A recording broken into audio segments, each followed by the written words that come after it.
खुलुमबाय लोगोफोर, गोजोन फुंबिलि बयनिसिमबो। नोंथांमोनखौ डियार ब्रह्म चेनेलाव बयखौबो फिन खेबसेबाव आरो बरायनाय बावहरबाय। आं दिनै नोंथांमोननि सिगाङाव आरोबाव माखासे खौरां लानानै फैबावलायबाय। आसा खालामो नोंथांमोनहा खौरांखौ नायनानै मोजां मोनगोन। आरो नोंथांमोनहा बेबादिनो सानफ्रोमबोनि खौरां मिथिनो थाखाय चेनेलखौ साबस्क्राइब खालामनानै लादो आरो भिडिअखौ नायनानै मोजां मोनोब्ला अन्नानै चेनेलखौ लाइक, कमेन्ट आरो शेयार खालामनानै होलांब्लानो जाबाय। दिनैनि गिबि खौराङावनो दङ आसाम डाइरेक्ट रिक्रुटमेन्ट एडिआरइ 2.0 नि 12 लेभेलनि ग्रेड 3 आनजादआ 15 सेप्तेम्बराव जासिगोन। खौरां बिजोंनिफ्राय मिथिनो मोननाय बायदियैब्ला स्टेट लेभेल रिक्रुटमेन्ट कमिसननि गेजेरजों खुंजानो गोनां एडिआरइ 2.0 नि रिटेन एग्जामिनेशनआ फैगौ 15 सेप्तेम्बराव जासिगोन। गिबियाव एचएसएलसि लेभेल 12 पासनि ग्रेड 3 पस्टनि आनजादआ जाग्रोगोन। जाय बिनायसाफोरा 10 नबेम्बर आरो 29 दिसेम्बर 2023 नि गेजेराव जाफुंसारै गावसोरनि आर'जलाइखौ गथायदों, बिसोर लिरनाय आनजादाव बाहागो लानांगोन। आनजादनि थाखाय एडमिट कार्डफोरखौ 2 सेप्तेम्बर 2024 निफ्राय मावख'आरि वेब पर्टेल www.assam.gov.in आरो www.site.sebaonline.org आव मोननो हागोन। नैथि खौराङाव दङ प्रमद बर'आ क'क्राझाराव मोननै थांखि गोनां मावथांखिनि थाखाय अन्थाइ खाम्फा गायसनदों। बिटिसिनि गाहाय मावफुंगिरि प्रमद बर'आ मैया बिटिआरनि गाहाय मावख' क'क्राझार नोगोराव मोननै थांखि गोनां बिथांखिनि अन्थाइ खाम्फा गायसनदों। बेफोरनि गेजेराव मोनसेया मोनसे गोदानथार टाउन हल आरो अडिट'रियाम आरो गुबुन मोनसेया रायजोनि आलासि न'। रिपर्टनि बायदियैब्ला फुंबिलियाव क'क्राझार सहरनि हाब्रुबारियाव नोगोरारि लुथायारि सानज'थाय पुन्जिनि सिङाव 24 कौटि रां बाहायनानै लुनो गोनां गोदानथार सुबिदा टाउन हल आरो अडिट'रियाम अन्थाइ खाम्फा गायसनो बिटिसिनि गाहाय मावफुंगिरि प्रमद बर'आ।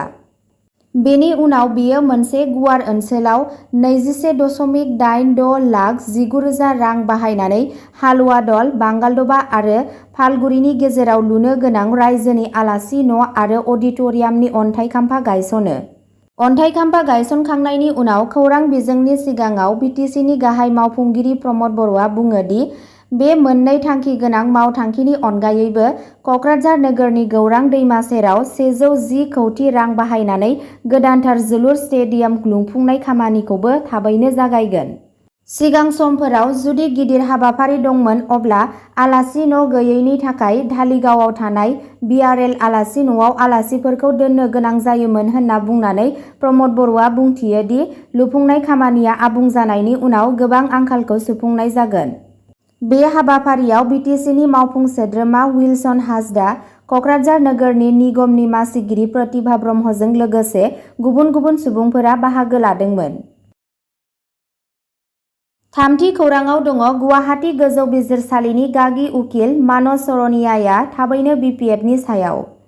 गुवाहाटी गोजौ बिजिरसालिनि गागि उकिल आरो माहारियारि गोसोनि सुबुं मानस सरनियाया थाबैनो बिपिएफआव हाबनो हागौ होनना खौराङाव मिथिनो मोननाय जादों। सुलुङाव मिथिनो मोननाय बायदिब्ला बिपिएफ हानजाया थाबैनो क'क्राझार एबा गरेसराव गरेसरनि मुंदांखा फिसाज्ला आरो उकिल सरनियाखौ बिपिएफ दोलोआव बरायनो थाखाय मोनसे गिदिर सुबुं गौमा खुंगोन। सुलुङा बुंबावो दि गरेसर ओनसोलनि बिपिएफनि दैदेनगिरि आरो मावथिफोराबो गाहायनो मिथिहोयो दि उकिल सरनियाया दोलोआव हाबनायाव जेबो हेंथा गैया। बारग' सरनिया कछारी फरायसा आफादनि मावख'गिरि मानस सरनियाया जानो गोनां 2026 मायथाइनि आसाम बिधान सभा बिसायख'थियाव 44 नं गरेसर बिधान सभा बियाबखौ दखल खालामनायनि पेरेडखौ जागायनो हागौ। गुबुन फारसेथिं बर' हारिजों मोनसे गोसोआरि सोमोन्दोबो दं मानोना एनडिएफबिनि दैदेनगिरि रन्जन दैमारि आरो गुबुन दैदेनगिरि आरो केडारफोरा केसफोरनि जानानै बिजिरसालियाव उकिल खालामगासिनो दं। बेराफारसेथिं उकिल सरनिया कंग्रेस बिपिएफनि बारग' दैदेनगिरि रुंसारि कैलाश मजुमदार सरनियानि फंबायनिबो सरनिया कछारी हारिनि गेजेराव मोनसे आलादा सिनायथि दं होनना सुलुंनिफ्राय मिथिनो मोननाय जादों। ब्रैथि खौराङाव दङ त्रिपुरानि गिबि मन्थ्रिया दैबानाजों खहा जानांनायफोरनो अनसुंथाइनि थाखाय 1 दाननि बेथन दान होदों। त्रिपुरायाव दैबानाजों खहा जाजानाय सुबुंफोरनि थाखाय सोलिबाय थानाय रैखाथि नाजानायखौ हेफाजाब होनो थाखाय मोनसे उदार राहा लानानै रायजोनि गिबि मन्थ्रि प्रफेसार डक्टर मानिक साहाया समबाराव गावनि 1 दाननि बेथनखौ गिबि मन्थ्रि रिलिफ फान्ड (CMRF) आव दान होयो। बे रिपर्टनि बायदियै गिबि मन्थ्रिया बयखौबो सिगांथिं आगान होनो आरो बे जाहोनाव बिहोमा होनो खावलायदों। समाज बिजोंनि एक्सआव डक्टर साहाया लिरदों, आं दैबानाजों खहा जाजानाय सुबुंफोरनो रैखाथि होनायनि थांखिजों आंनि दानसेनि बेथनखौ गिबि मन्थ्रिनि रिलिफ फान्डआव होयो।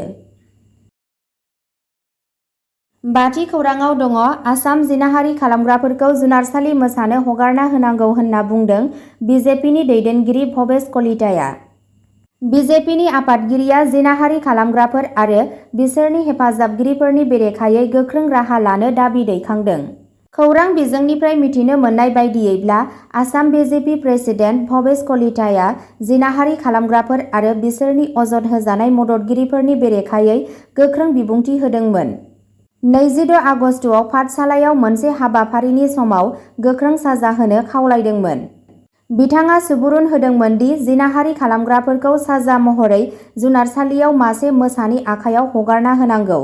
बे बाथ्रायाव गोसो होनानै बुंदोंमोन दि बावैसो सिगां जिनाहारिनि जाथायफोरा जाब्रबथाय नङा, नाथाय गोसो जानानै आरो मोजाङै साजायनाय दायफोरनि फिथाय।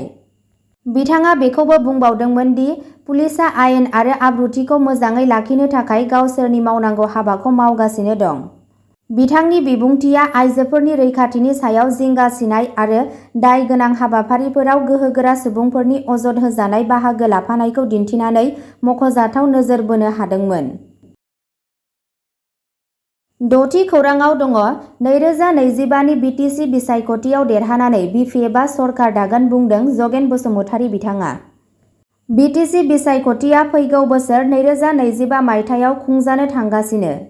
बिटिसिनि बिसायख'थिखौ नोजोर होनानै दानिफ्रायनो बिटिसि हालामाव बिसायख'थिनि बारआ बारजेननो हमदों। बेबायदिनो बिटिसि बिसायख'थिनि थाखाय दानिफ्रायनो जानजि खाफ्रादों बिपिएफ, इउपिपिएल, बिजेपि आरो गुबुन गुबुन राजखान्थि दोलोफोरा। दोलोनि दैदेनगिरि मावथिफोरखौ हमथाना लाखिनो आरो दोलोखौ गोख्रों खालामनायनि असिलायै दासान्दि गुबुन गुबुन राजखान्थि दोलोफोरा दोलोआरि मेल आरो जयनिं हाबाफारि लानायखौ नुनो मोन्दों। बेबादिनो तामुलपुर जिल्लानि सिङाव थानाय गयबारि ब्लक कमिटि बिपिएफनि खुंगा 7थि बोसोरारि जथुम्मा खुंनायनि गेजेरजों तामुलपुर ब्लक कमिटि बिपिएफनि गोजाम आफादखौ सिमफायनानै गोदान आफाद दाफुंनाय जायो। गोदान आफादाव जगेन बसुमतारीखौ आफादगिरि आरो दीपक कुमार बर'खौ गाहाय नेहाथारि बिबान होनानै तामुलपुर ब्लक कमिटि बिपिएफखौ दाफुंनानै लानाय जायो।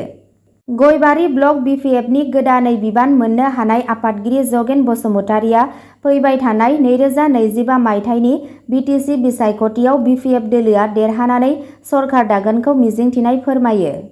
लोगोसे बिथाङा गावनि बिबुंथिनि गेजेरजों फोरमायो दि फैगौ बिटिसि बिसायख'थिनि थाखाय थाग-थियारि जानो दोलोआव मुखुब नङै दैदेनगिरि आरो मावथिफोरखौ खामानि मावनायाव मुखुब खालामफिननो थाखाय हाबाफारियाव थांखि लानाय जादों आरो बिटिसि बिसायख'थिनि थाखाय प्राइमारि आरो ब्लक थाखोआव खामानि मावनाया दानिफ्रायनो जागायबाय। बेबायदिनो बिपिएफ दोलोनि दैदेनगिरि सोद्रोमा आरो मावथिफोरनि गोख्रों खामानि मावनायनि गेजेरजों आरो बिटिसि हालामनि रायजो राजाफोरनि अनसायनाय एबा हेफाजाबजों बिपिएफ दोलोआ सरकार दाफिनगोन होननानै जगेन बसुमतारीया फोरमायथिदों। 7थि खौराङाव दङ मणिपुराव गुलि गावनायाव साबा हमजादों। गोजोन गैयै जर्जनि मणिपुराव उदखारि बेरेखा अपारेसनाव पुलिसआ 3 उदखारिफोरखौ खादों। हमजानाय 3 उदखारिफोरा होबथाजानाय आफाद केवाइसिएलनि अजद होजानाय सोद्रोमाफोर। इम्फल सोनाब जिल्लानि सानगंगाई उसेकननिफ्राय हमजानाय 3 उदखारिफोरखौ 52 बोसोर बैसोनि आइनाम मिलन सिंह, 51 बोसोर बैसोनि जुमनाम रणबीर सिंह आरो 24 बोसोर बैसोनि कैडेम धनबीर मैतेई होनना सिनायथि होदों। उदखारिफोरा रां दाबिनायाव लोब्बा दंमोन।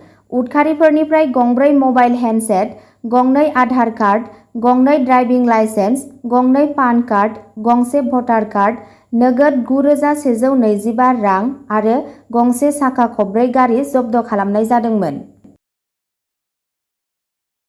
8थि खौराङाव दङ गहपुराव बन्द खालामजानाय बेसादफोरजों लोगोसे सासे हमजादों। गहपुर पुलिस थानानि गामिजों नांजाबनाय गहपुर सहरनि गोजाम ट्राफिक पइन्टनि साखाथियाव मोनसे फालांगियारि फसंथाननिफ्राय गोबां ड्राग्स कन्टेनार बोखांनो हादों। गहपुर पुलिस थानानि बिबानगिरि बाबुल कुमार मेधिनि दैदेननायाव मैया बेलासिनि 4:30 रिंगासोआव मोनसे अपारेशनाव ड्राग्स कन्टेनारफोरखौ बोखांनो हायो।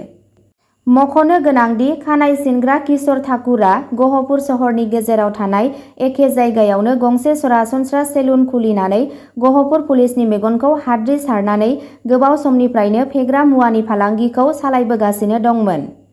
मोनसे आन्दोनि ड्राग्स रेकेट सालायनानै गोबां सेंग्राफोरखौ फोजोबस्रांनायनि लामायाव दैदेनबोनाय किशोर ठाकुरआ दिनै गाज्रि थासारियाव दंमोन। जायनि जाहोनाव किशोर ठाकुरखौ मोनसे आन्दोनि फुंखानि बिथायाव गहपुर पुलिसजों सिग्रोमनायाव ड्राग्सजों लोगोसे खानो गोनां जादोंमोन। पुलिसनि सिग्रोमग्रा हान्जाया बिथांनि सेलुननिफ्राय गं-7 ड्राग्सजों बुंफबनाय कन्टेनार आरो मोन 6 सिरिंज जब्द खालामनायाव जाफुंसार जायो। पुलिसआ किशोर ठाकुरखौ खाबाय आरो नायबिजिरगासिनो दं। अब्ला दिनैनि खौराङा एसेनोसै। जाय बिथांमोनहा सानसेनि फानजामुथिखौ नायनानै मोजां मोनो, स्क्रिनाव होनाय चेनेल बड' इनफ' पइन्टआव थांनानै नायहैनो हागोन। चेनेलनि लिंकखौ डिस्क्रिप्शनाव होनाय जादों।